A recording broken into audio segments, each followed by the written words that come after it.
Sziasztok! Én Sülyok vagyok, és Makogum.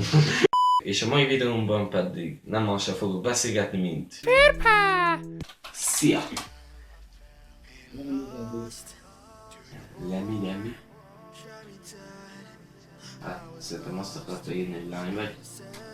Nem. Hogy lány? Jó, hogy igen. I'm fabulous.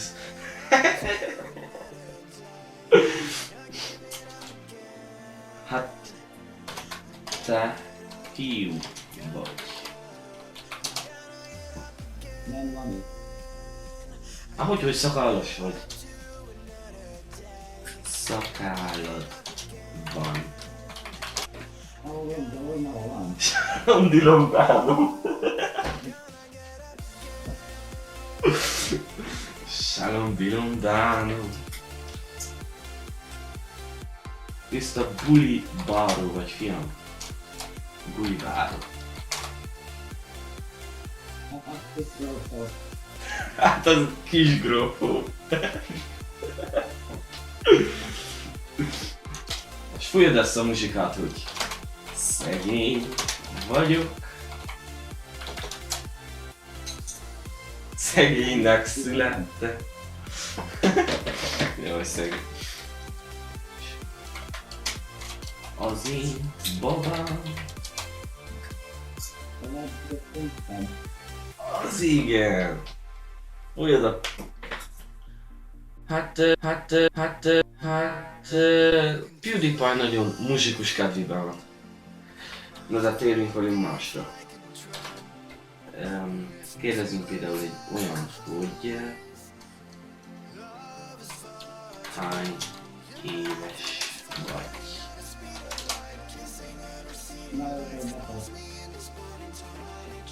Miért érdekel? Csak úgy.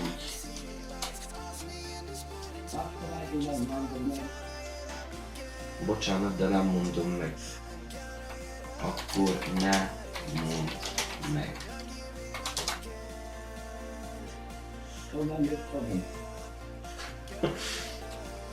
Hát, jó, nem is fogom. PewDiePie nem akarja nekünk elmondani, hogy hány éves. Hát akkor kérdezzük meg azt, hogy van barátnőd?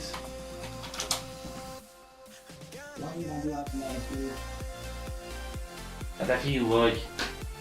Vagy hogy nem vagy lány. Egy fiú. És eddig hány kúrásod volt?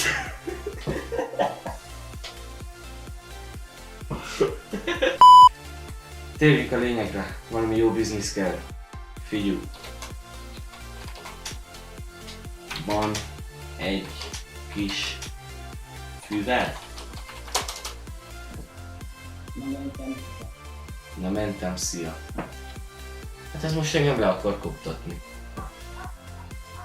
Nem igen, hiszem, mert én...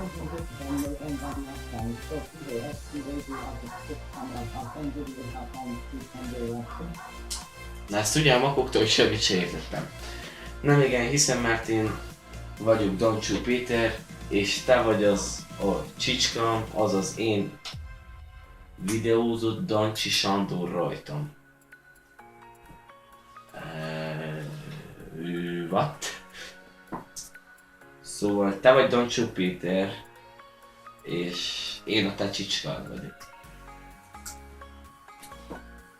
Vagy az a csicskám, azaz én videózott Dancsi Sándor rajtam. Hát ebből csak annyit értettem, hogy ő Dancsó Péter, én meg a csicskája. De én nem Jasmine vagyok, én Sülyok vagyok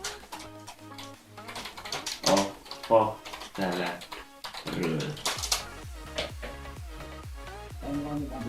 Én lány vagyok, te fiú vagy. Jó. Szia, puszi. Szia, pacsi.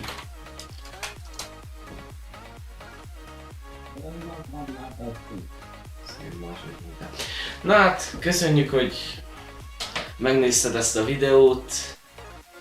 Hát a kiejtésem volna mit még finomítani, de érdekes és jó. Köszönöm, hogy megnézted ezt a videót, hogyha tetszett, akkor iratkozz fel, és írd meg kommentbe, hogy akarod-e, hogy legyen második rész. Én Siók voltam, sziasztok!